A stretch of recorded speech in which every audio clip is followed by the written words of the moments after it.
Hello दोस्तों, मेरा नाम है राजेंद्र और आप देख रहे हैं B2B गेमिंग एंड टेक। तो जैसा कि आपने थंबनेल में देखा है, इस वीडियो हम आपको बताने वाले हैं Banas dairy online payment system के बारे में। Banas dairy online payment system क्या है और यह कैसे वर्क करेगा और यह कब से चालू हो रहा है और इसके क्या क्या फ़ायदे हैं। तो वीडियो को बिल्कुल भी स्किप नहीं करना है, एंड तक देखना है। तो चलिए शुरू करते हैं बिना किसी देरी के।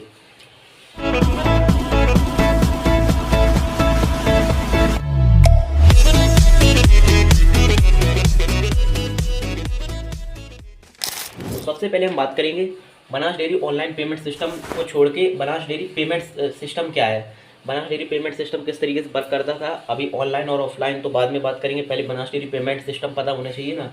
तो जैसे कि कोई किसान 1 तारीख से 15 तारीख तक किसी डेयरी पर दूध देता है, तो 1 तारीख से 15 तारीख तक लगभग 30 शिफ्ट्स हो जाती है, यानी 30 शिफ्ट हो जाती है, क्योंकि एक मॉर्निंग और एक इवनिंग, एक दिन में 2 शिफ्ट्स होती हैं, तो 15 दिन में 30 शिफ्ट्स हो जाती हैं। इनका जो अमाउंट होता है, जो पेमेंट, वो 20 तारीख के बाद यानी 21, 22, 23 इन तारीखों में सचिव द्वारा किसान को दी जाती है, पेमेंट की जाती है इसकी। तो आप सोच रहे होंगे कि ये 1 से 15 तारीख की जो 15 दिन का पेमेंट बना है वो 16 तारीख को क्यों नहीं देता है सचिव। तो इसका एक कारण है। सबसे पहले हम देखो, किसान अपना दूध कहाँ देता है, डेयरी पर, डेयरी के बाद जाता है एमसीसी पर, और एमसीसी के बाद बिग प्लांट्स पर जाता है।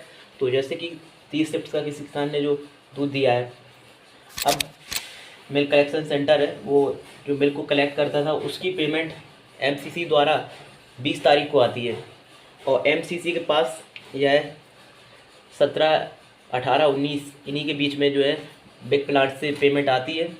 तो इसीलिए इसमें इतना टाइम लग जाता है। अब मैं आपको एकदम आसान भाषा में बता दूं कि 1 से 15 तारीख की 20 तारीख के बाद आता है, और 16 से 30 तारीख तक की जो 30 से 32 शिफ्ट्स होती हैं,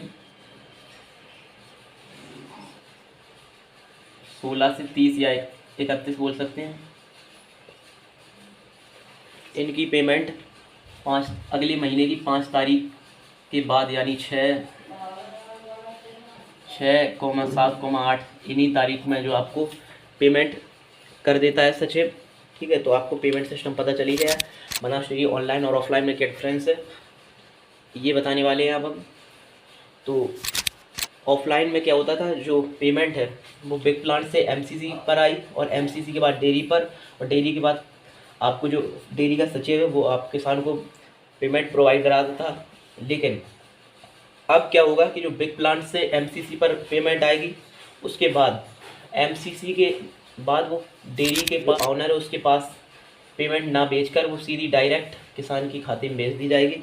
और यही चेंजेस ऑनलाइन पेमेंट में हुआ है, और जो कि 1 सितंबर से चालू हो रहा है मेरे डिस्ट्रिक्ट में, जालौन में। और वो आपके स्टेट की लोकेशन के हिसाब से डिपेंड करता है कि आपके यहाँ कब से ये ऑनलाइन पेमेंट सिस्टम चालू हो रहा है।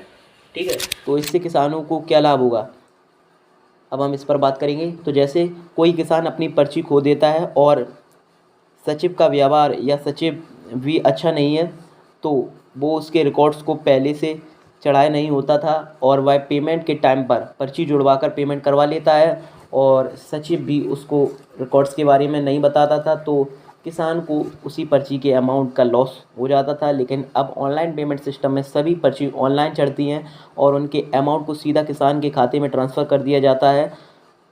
अब हम बात करेंगे इससे हानि के बारे में बात करेंगे। तो जैसे किसान ने दूध एमसीसी पर दिया और सचिव ने उसका कोड गलत फिल कर दिया और पर्ची निकाल दी, अब उसने जो कोड गलत फिल कर दिया है वह दूध उसी कोड पर चला जाएगा जो उसने गलत कोड फिल किया है, और पेमेंट के टाइम पर उसी दूसरे किसान को उसका अमाउंट मिल जाएगा। तो इससे आप बच कैसे सकते हैं, बचने का उपाय है, सचिव से पर्ची लेने के बाद तुरंत उस पर्ची में कोड चेक कीजिए, और अगर आपका कोड उसमें गलत फिल है तो सचिव को बोलिए इस पर्ची का अमाउंट मुझे अलग से दे। तो सचिव उस पर्ची का अमाउंट के कोड में वो अमाउंट चला गया है उससे लेकर आपको दे देगा। और अमूल डेयरी ने अपना एक ऐप भी लॉन्च किया है, जिससे सचिव मिल्क कलेक्शन की डिटेल्स देख सकते हैं, और किसान भी अपनी पर्ची को देख सकते हैं उस ऐप में। तो उस ऐप पर भी हम अभी वीडियो बनाने वाले हैं, तो आप हमारी यूट्यूब चैनल को सब्सक्राइब कर लें, जिससे आप आने वाली कोई भी नई वीडियो अमूल डेयरी या किसी भी डेयरी से रिलेटेड हो तो आप मिस ना कर पाएँ। और अगर आपको अमूल डेयरी से रिलेटेड कोई भी क्वेश्चन पूछना है तो आप मुझे इंस्टाग्राम पर मैसेज करें। इंस्टाग्राम की लिंक डिस्क्रिप्शन बॉक्स में है। और अगर आप अमूल डेयरी खोलना चाहते हैं तो उस पर भी मैंने वीडियो बनाई है कि लिंक डिस्क्रिप्शन बॉक्स में है, जाओ उसको देखो एक बार। Thanks for watching me guys.